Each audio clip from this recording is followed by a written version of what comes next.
રાજ્યમાં રીંછને મારનાર police કોન્સ્ટેબલની selfie viral થઈ છે। કોન્સ્ટેબલ રાજુ ચાવલાની સિંહના મૃતદેહ સાથેની સેલ્ફી વાયરલ થઈ છે। રાજુ ચાવલાની રીંછ સાથેની સેલ્ફીને લઈ વિવાદ ઉભો થયો છે। રાજુ ચાવલાએ બહાદુરી બતાવી રીંછને ઠાર માર્યો હતો। કાંસા ગામમાં રીંછને ઠાર મરાયો હતો। કોન્સ્ટેબલની સેલ્ફી નિયમ વિરુદ્ધ હોવાનું બહાર આવ્યું છે। મૃત વન્ય પ્રાણી સાથે સેલ્ફી ન લઈ શકાય। જંગલ વિસ્તારમાં સેલ્ફી લેવા પર પ્રતિબંધ છે। સેલ્ફી લેનાર સામે પગલાં લેવાઈ શકે છે। રીંછને મારવા AK-47નો ઉપયોગ કરાયો હતો। રીંછના હુમલામાં વનકર્મી સહિત 3 લોકોના મોત થઈ ચૂક્યા છે।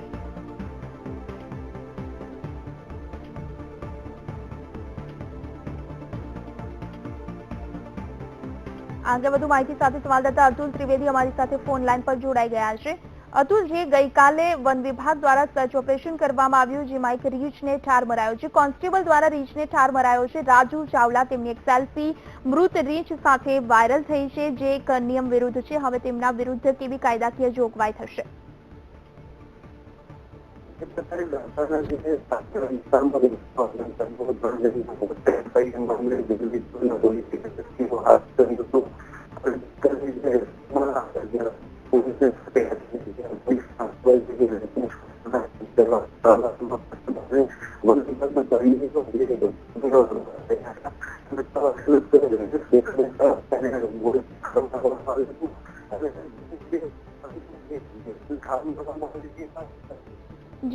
જી બિલકુલ અતુલ, આપનો આભાર સમગ્ર માહિતી માટે।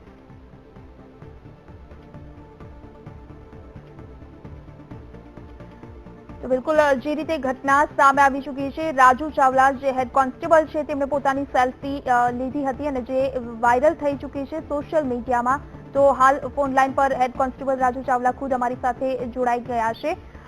રાજુ, સૌથી પહેલા આપનો VTVમાં આપનું સ્વાગત છે અને આપને પૂછવા માંગીશ કે ગઈકાલે આપના દ્વારા જે રીંછને ઠાર કરવામાં આવ્યું છે, જે વન વિભાગે ઓપરેશન પાર પાડ્યું, તે એક ખૂબ સારી વાત છે, કારણ કે 3 થી વધુ વ્યક્તિના મોત થઈ ચૂક્યા છે। પરંતુ શું આપને જાણ હતી કે મૃત પ્રાણીઓ સાથે સેલ્ફી લેવી એ કાયદાની વિરુદ્ધ છે?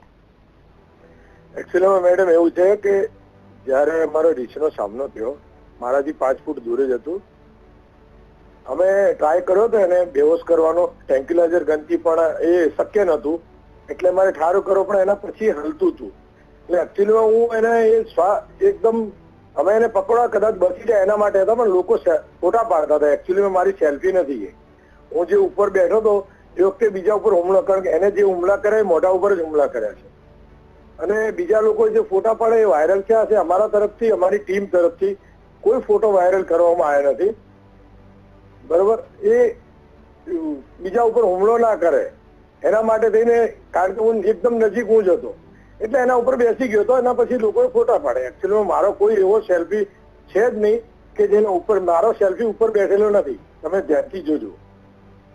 બિલકુલ રાજુજી, પરંતુ બીજાએ પાડે છે। એકચ્યુઅલીમાં અમને રીંછ જેટલું રીંછની આંખમાં અમારા ઉપર હુમલો હતો, એટલો ગામવાળા એ બી અમારા માટે કાંટા પાથર્યા હતા। કાલે અમને નીકળવા નતા દેતા। બપોરે અમારી ટીમ જયારે જમવા આવી ત્યારે ગામવાળાનો બહુ આક્રોશ હતો, એ લોકો બી અમારા ઉપર હુમલો કરવાના હતા કે જ્યાં સુધી આ રીંછનો નિકાલ ના થાય ત્યાં સુધી આ ટીમને બહાર નહીં નીકળવા દેવા। રાજુજી, પણ આ ઓપરેશન પાર પાડ્યું છે એનું નેગેટિવ નહીં લો। અમને પણ પ્રાણીઓ પ્રત્યે બહુ છે, મારા બીજા બી ફોટા વાયરલ છે, અમને પ્રાણીઓથી કોઈ જ નફરત નથી, પણ આ એક મનુષ્ય ભક્ષી થઈ ગયો હતો, સરકારનો આદેશ હતો અને એની કોઈ પણ મજાક મસ્તી અમે નથી કરી। સામનો થયો, જસ્ટ બ્રશ ફાયર થી પડ્યું, એના ઉપર તરત જ અમે એના ઉપર અટેક કર્યું છે। એ મારી કોઈ સેલ્ફી જ નથી, મેં એમાં રીંછના ઉપર બેસીને મેં સેલ્ફી નથી લીધી। બીજા લોકો જે હતા ફોરેસ્ટના અમારા કોઈ કર્મચારીએ ફોટો પાડ્યો ને વાયરલ થઈ ગયું છે, એ બદલ અમને ખેદ છે।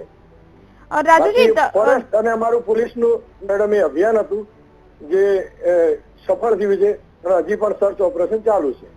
બિલકુલ આપના કહેવા પ્રમાણે આપ દ્વારા સેલ્ફી લેવામાં નથી આવી એવું આપનું કહેવું છે, પણ આપ ટીવી સ્ક્રીન પર કદાચ જોઈ શકતા હોય તો આપ આ ફોટો પણ જોઈ શકો છો। સેલ્ફી જે રીતે લેવામાં આવે છે એ જ રીતેનો આ ફોટો છે અને જે સોશિયલ મીડિયામાં વાયરલ થયો છે, અને જે એક કાયદાની વિરુદ્ધ છે। મૃત પ્રાણીઓ સાથે આપ સેલ્ફી ના લઈ શકો। એ મેં નથી લીધી, હું સ્વીકારતો નથી, એ સેલ્ફી મેં નથી લીધી। આપ દ્વારા નથી લેવામાં આવી તો પછી આપના કર્મચારીઓ કોઈ દ્વારા, વન વિભાગના કોઈ પણ કર્મચારીઓ દ્વારા લેવામાં આવી? રિક્વેસ્ટ છે કે અમારું જે કામ છે એને નેગેટિવ તરફ ના લઈ જશો।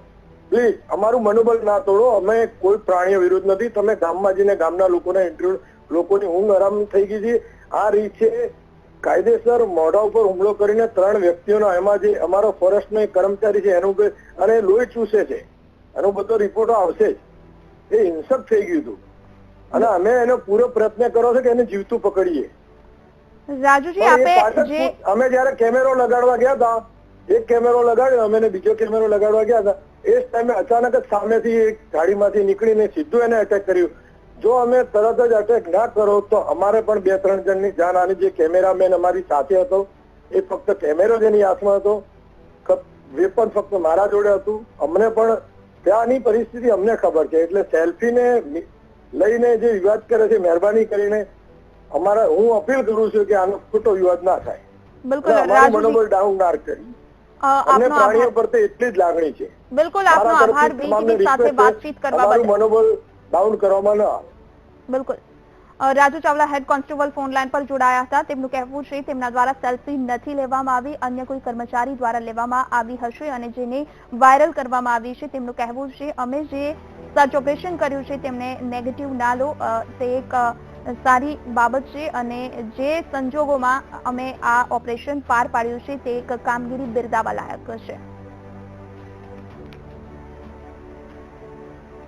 મહત્વનું છે, ગઈકાલે બનાસકાંઠાના જે ગામમાં માનવભક્ષી રીંછને ઠાર કરવામાં આવ્યું. વન વિભાગ દ્વારા જે કામગીરી કરવામાં આવી હતી અને તેમાં રીંછને બેભાન કરવા જતા તેને ઠાર કરાયું હતું. જે રીતે રીંછ વન વિભાગની ટીમની હાથમાં ન આવવાને કારણે તેમને ઠાર કરવાનો આદેશ અપાયો હતો અને જે આદેશ બાદ તેમને ઠાર કરાયું હતું. પરંતુ જ્યારે રીંછનો મૃતદેહ જે સ્થળ પર પડ્યો છે ત્યાંથી એક હેડ કોન્સ્ટેબલ જે રાજુ ચાવલા છે તેમણે પોતાની સેલ્ફી લીધી છે અને આવો ફોટો સોશિયલ મીડિયામાં વાયરલ થયો છે. પરંતુ મૃત પ્રાણીઓ સાથે સેલ્ફી લેવી તે કાયદાની વિરુદ્ધ છે. પરંતુ રાજુ ચાવલાનું કહેવું છે આ વાત તેમણે નકારી કાઢી છે. તેમના દ્વારા સેલ્ફી નથી લેવામાં આવી, અન્ય કોઈ દ્વારા લેવામાં આવી હશે જે વાતની તેમને જાણ નથી.